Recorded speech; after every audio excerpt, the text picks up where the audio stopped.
We're going. Good morning. I want to say good morning, but then you don't know what time it is for everybody. Yeah. Good morning, good afternoon, good evening, whatever time you are listening to this. It's morning for us. Yes, it's Friday nice and morning. sunny. What have you done this morning? What have I Had done? coffee. I've had coffee. Well, I'm going to say you've gone out and done like probably 30,000 steps or something ridiculous. Little 15k this morning. Yep, and I've got a 12-year-old at home who refused to get out of bed. That's harder. So does that answer your question about how my morning has looked so far? However, we're away on holiday next week, so he is hopefully currently packing up to be taking stuff away to the lakes. So we will see when I get home and see what he's got up to. Probably nothing. Well, we are again getting our steps in, as that is everybody's challenge this week. I'm already on like 20,000, but I don't count running steps. I'm still making myself get out. Yeah. I'm on like 33, so I've definitely lost this week. Yeah, getting out, getting about, especially with this nice weather. Yeah, it's beautiful. Yeah. Okay, starting with this week's questions. Got a couple of questions. Should we do the recovery one first? Or kind of how long would it take on average to get back to the stage that you were pre-illness or pre-injury, which was the question from Breathe. From Breathe. Sorry, Breathe. But also holidays as well. Oh, People that have been on holidays. So obviously it's prime season at the minute, and not all he is like maybe have family from here, so he's kind of away for a few weeks, things like that, and training. Yeah. So I kind of put a little bit of a flippant comment into the group chat, which was number one, like, why are you taking time off? Yeah, how dare you? It's absolutely shocking behaviour.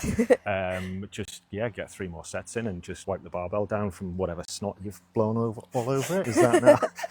That's just me.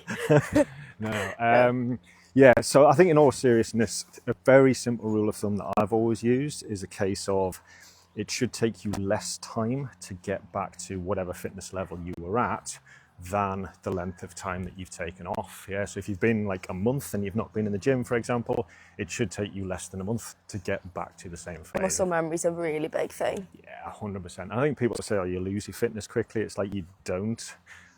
Even to the extent, so I've worked with people, say, who are older in life, but if they've already been an athlete previously, generally speaking, they come back in and they know how to move, they know how to train properly, all those kind of good behaviour patterns are already in there, and they very, very quickly make incredibly good progress. So it shouldn't take long, is the simple answer. But there is a bit of nuance, I suppose, that we could dig into. Yeah, because I think it depends on injuries as well. If you're looking on an injury side, it really depends on the specific body part and what you are training towards. So, like 4 years ago now? No, 5 years ago. Oh my God, 20 years. Really, really gone far away from where now.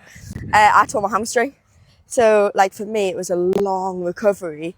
But like my overall fitness, I wouldn't say I lost because I just adapted it. I ended up doing strength training rather than my stupid runs a week. And it kind of just still kept my fitness up, just in a different element. Yeah. I think that's hugely important because it's like, okay, you've tweaked a knee or got an ankle issue or whatever it is. It's like, well, you can still train upper body. You can still get hot and sweaty, those kinds of things. So yeah, absolutely adapting your training to ensure that you keep or maintain whatever kind of gains you've been going on is huge. I think when it comes down to kind of how your body actually adapts to, or kind of post-injury, post-illness, it's maybe just worth digging into that a little bit, because this again might just give you some idea of kind of what's going on, and you can then adapt your recovery based on what's going on. So essentially, if you think about how people react to illness or injury, it doesn't matter which one it is. You will go and get some pain relief meds of some description, and you'll probably get some like anti-inflammatory meds as well, some ibuprofen or some Nurofen or something along those lines. And that's why I'm saying it doesn't matter if it's illness or injury, because what is happening is that you need some pain relief, you need some anti-inflammatory for both of those processes. And your body also has a kind of a store of pain relief and anti-inflammatory internally anyway. So if you think about producing white blood cells and elevating cortisol levels and all this kind of stuff is all part of that recovery process. But you only have a finite amount of that resource for your body to be able to deliver anyway. Yeah. What happens when you train is that you get a small pain response and a small inflammatory response as well. It's part of that progressive overload principle, is that you need to cause effectively a little bit of damage in the system that your body then adapts to and kind of grows back stronger. So if you think about it, your body's response to training is exactly the same as your body's response to either illness or injury. But you've only got a finite amount of resource to be able to deploy into any one of those kind of areas. So if you get back into training too soon after illness or too soon after injury, what you find is that your body hasn't been able to recover and hasn't got that kind of ability to adapt still in the system, and it just takes longer to get back to that level of health and fitness again because you've gone back too soon, and your body hasn't actually had time to fully recover. So that's always something worth checking in with. Big deal is nutrition as well. I don't want to go too far on this because it wasn't the question, but is making sure, like, a lot of people, when you feel poorly or anything, you either straight away go to not the best food because you just want to grab something that's in your fridge. I am so guilty of this. Or literally not eating enough either. So somebody on, like, who I do one-to-ones mainly with recently has been poorly and just said, like, they've ate nothing, and realistically they actually have ate nothing and, you know, lost like 4 or 5 kilos. That's not the best way to go for weight loss, but it's gonna take longer to recover. So even when you are feeling sick or maybe are like sicking things up kind of thing, make sure still, you know, drink, even if it does come up, is drink the smoothies and as much greens as you can, because your body still needs those nutrients. And again, gonna use my famous word of electrolytes. Things like that. Just make sure you are trying to keep on top of your nutrition, even if you're not training. If you're somebody who has a specific calorie goal that maybe I've gave you, say for example you're on quite high calories, like 2,500 or something, even if you're not training, stick to those calories. You shouldn't have to have training to justify it, because your body still needs it to recover essentially. So don't just drop down your calories just because you're not training or you're going on holiday or something like that. Well, it's about building those reserves back into the tank, isn't it? Like I say, your body's trying to recover from whatever's going on. So yeah, you need to have that nutrition in the tank to keep those reserves either rebuilding or topped up or whatever it may be. So yeah. And I'm very, very guilty when it comes to being ill, particularly. Like, my nutrition just goes absolutely pear-shaped. You're just not helping yourself. So yeah, that's definitely something that I eat your red peppers and kiwis, because that's got the most vitamin C in. Okay. I mean, I'm not gonna lie, I'd probably do, like, for me would be boiled egg and soldiers would be my kind of thing. But again, soldiers and, you know, toast and butter, it's not exactly the best option. Eggs we can go with. We can agree on that. Shut up, Lucas, and just get some energy. Yeah. Cool. Hopefully that answers that question. But yeah, if there's anything on that you want us to dig into in a little bit more detail, or if it's kind of injury or illness specific, like Joe mentioned at the start, if there's specific injuries that you're kind of trying to work around and needs specific advice on that, come back to us. But even if it's, again, going back to kind of holidays, because I think that more was Bruges, like, don't feel like you have to come back the first week full force. You know, if you've gone, say, no weeks without running, I don't then expect you to come back and do a 4-week, like, K week type of thing. Keep them nice and essentially easier, but like a little bit less, and gradually build it up again. Same with a workout. If you're not ready to hammer 5 workouts a week again, just break it down, you know. Yeah, do 3. Half the reps. If it's 5 sets, say, half it like 3 sets. Yeah, absolutely. That was that one. Cool. Next one, Lindsay, social media again. I'm sorry, I'm going to go on a bit of a rant about this one, but bulking and cutting, I think we definitely need to get into. Have you got a quick hot take on bulking and cutting? Because I've got a quick hot take as well. What's yours? When I first started as a PT, and I'd definitely say, like, my course was really bad for this. So I actually specialised, well, most of you know, in nutrition. So I just did like the typical PT nutrition kind of one. And bulking and cutting was really the biggest thing. It was like you're either doing one or the other. Maintenance was not really a thing. So you're either in a proper stereotypical bulking phase, eating crap, not even like healthy crap. And then you're cutting because you want to, like, aesthetically look good. Now that I've done my my degree now, my take is very, very different on it. So, yeah. I just think it's, generally speaking, a terrible idea is the long and the short of it. I mean, saying that you're basically eating carbs. I've seen advice in the past where people are like, oh, I'm basically dribbling olive oil all over the top of my pizza just to get additional calories in, stuff like that. I think I had like 4 bagels a day at one point. So I literally could not hit my calories, and I was like, I don't know what else to do here. So I think I had like literally 4 bagels in a day. Yeah. And I think again, it comes back. So for me, it comes back to kind of where your advice is coming from. And I'm going to go into social media a little bit harder on this one as well. But there is so much terrible advice out there, and it's based on old bodybuilding advice from like the 70s and the 80s. I kind of call it bro science. That's a term that's kind of been around the industry for quite a while. And it's, you know, it's your young lads in the gym being like, oh yeah, you need to do 7 sets of bicep curls like this, and then go home and have 73 eggs and a protein shake and your tuna and blah blah blah.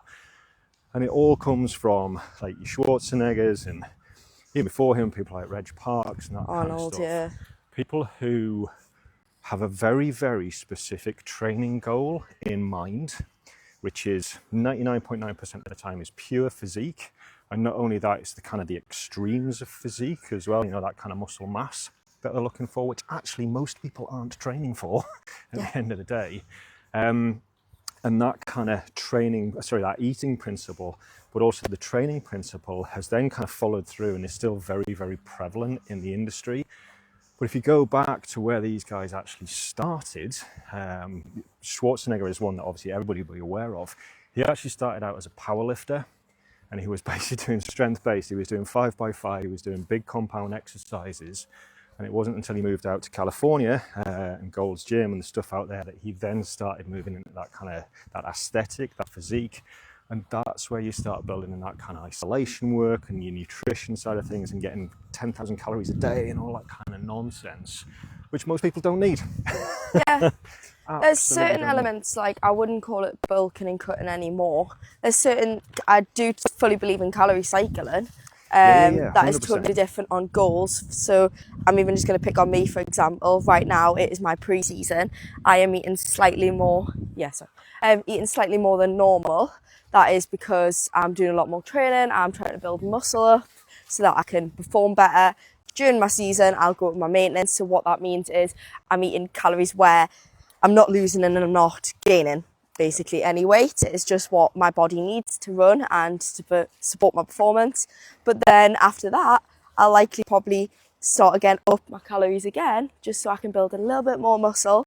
But really that is just so I've got more energy during my training. It's nothing so I can grow bigger glutes or biceps. It is genuinely just to support my recovery. And the more muscle you have, the more calories you need. 100%. That is again why the whole bulking term became a thing. But then quite commonly I'll work with a certain gender that will say like they've basically done what we call a dirty bulk. So they'll eat absolute rubbish, and then they wonder why they've gained fat, not muscle, because they've not supported what muscles need, which is normally glycogen, and that is coming from like a healthier sort of carbs. I think that's really, really important. I think like any form of bulking, should we say, like I say, trying to add muscle mass into the system, you still want to eat good quality food. It's a little bit harder just to get the kind of volume of calories in, because it's, you know, if you're eating a lot of veg, for example, and there's a huge amount of fiber in there, you feel fuller quicker, particularly with protein. You've got that kind of slower, is it thermogenic effect? You know, so it kind of takes longer to process the protein out of the gut. All that kind of stuff is in the mix, so it is harder. It can be really dangerous just to start following as well. Like Ben just touched on fibre there. I see so many people go, well, I've got really bad gut issues now, and it's because they go from eating very little calories to then eating, you know, like an extra 1,000 calories a day, but then the fibre score has gone from 0 grams of fibre to 50 grams, because you forget things like bagels do have 7 grams of fibre in, and then you're eating all this bread, you're eating all these rice cakes, you're eating like everything that it does come up, and then they're like, I don't know why my stomach is so sore. You're like, yeah, because your fiber's ridiculously high. This is why, not to, you know, promote me and Ben, but this is why you should work alongside a health professional. You know, you'd go to an optician to get your eyes checked out, you'd go to a doctor if you've got an issue. It's why you should work with like nutritionists, dietitians, if it is something you specifically do want to look at, because it really can damage Absolutely. your health. 100%. That is a very neat segue into me ranting on about social media. Yeah. Thank you. Was that anticipated, or was that that's just the I way just got this angry, to be happens? honest. Yeah. Well, we are calling this the rant and the ramble. We're doing pretty well with the ramble at the moment. I think it's probably rant time. Joe, I think at that point about effectively who are you outsourcing your health, fitness, well-being, nutrition advice to is hugely important. So in the past 2 weeks, we've had 2 questions about social media. And I'm afraid I'm going to go quite hard on social media at the moment. So I've been in this industry since before social media was really a thing. Whatever it's coming up to now, 15, 16 years for definite. And this kind of whole, let's just say, social media influences, I genuinely hate where that has taken the industry now. And it's really kind of effective. It's how social media is designed to work. So what I'm going to say is it doesn't matter what you're looking at on social media. It could be health, fitness, nutrition. It could be politics. It could be anything at all. But the algorithms are designed to feed you information that you want to engage with, that you like already, yeah? They don't give you alternative viewpoints. So I think that's really, really important, is that number one, they're just going to reinforce stuff that you already like and that you've already engaged with, yeah? The second point about them is that they've been kind of socially engineered as well to drive engagement. And engagement usually comes from giving a very kind of disparate points of view, you know, giving very, very extreme points of view, because that either gets people angry or gets people really, really happy. Sadly, usually angry is the option, and people go, this is a whole load of rubbish, I really disagree with what you're saying there. So that's kind of 2 things just on the way that those feeds operate. And the third point, and this is really, really the important one for me, is that nowhere in that information package are they doing, you know, they're kind of looking at PubMed articles and what kind of high quality research is going out there at the moment and what kind of peer reviewed stuff is going on and is it a triple blind test and all this kind of shenanigans. None of that is in the mix. Yeah. All that they are doing is feeding you information that they already think that you might like. So why are you outsourcing your health, fitness, well-being information to a platform that doesn't know anything about health and fitness? It's ridiculous. Absolutely ridiculous that I think people utilize that to take information. I'm not saying that there's not good quality information on there, don't get me wrong.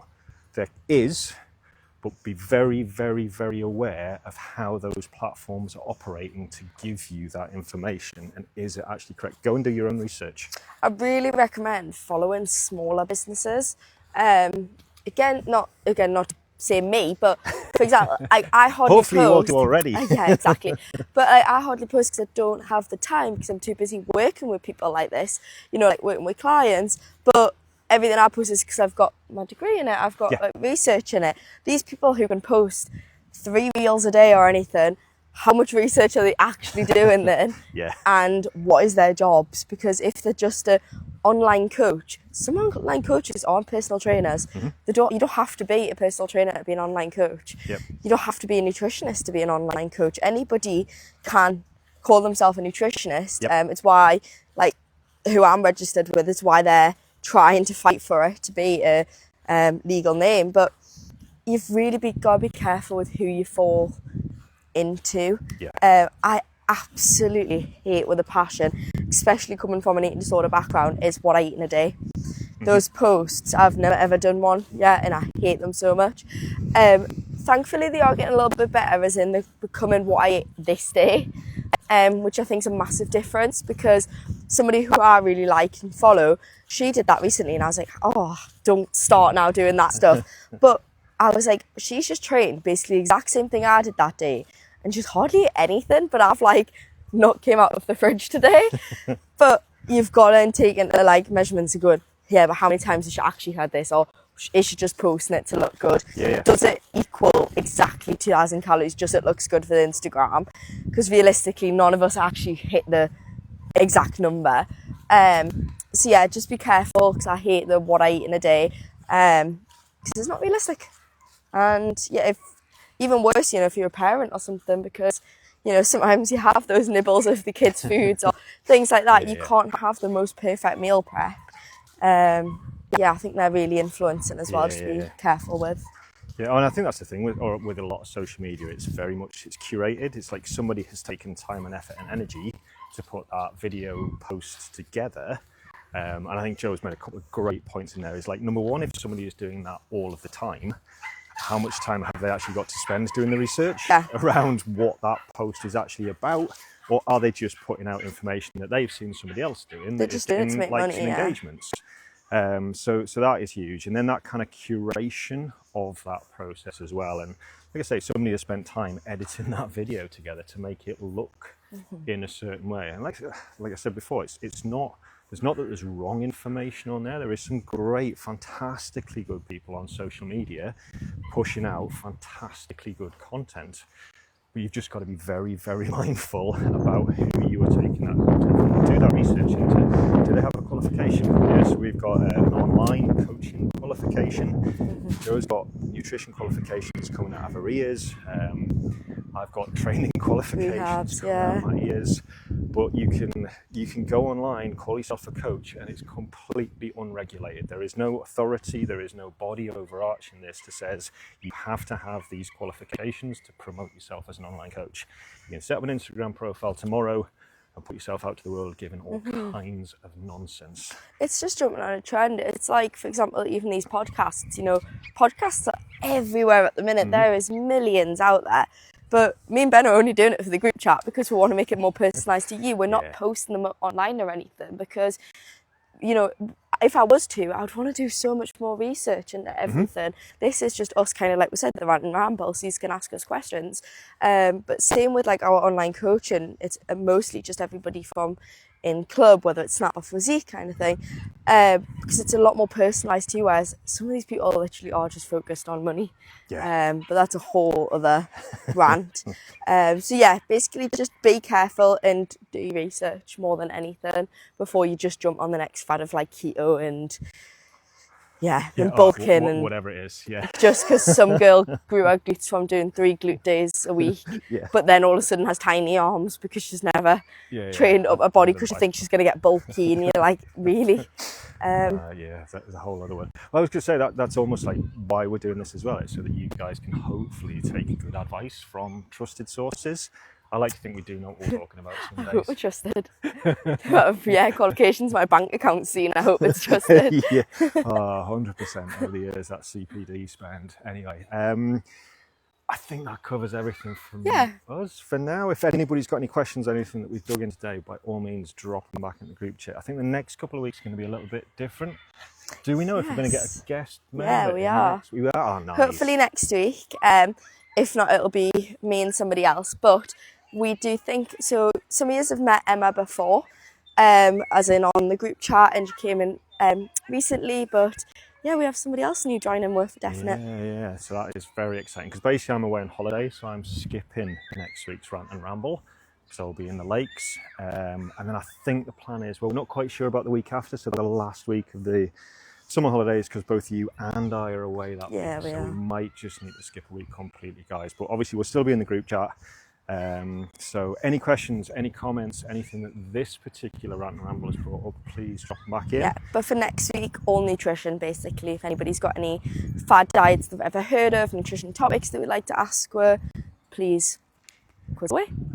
Awesome. That's everything. Thank you very much, guys. We will speak to you again very, very soon. Bye.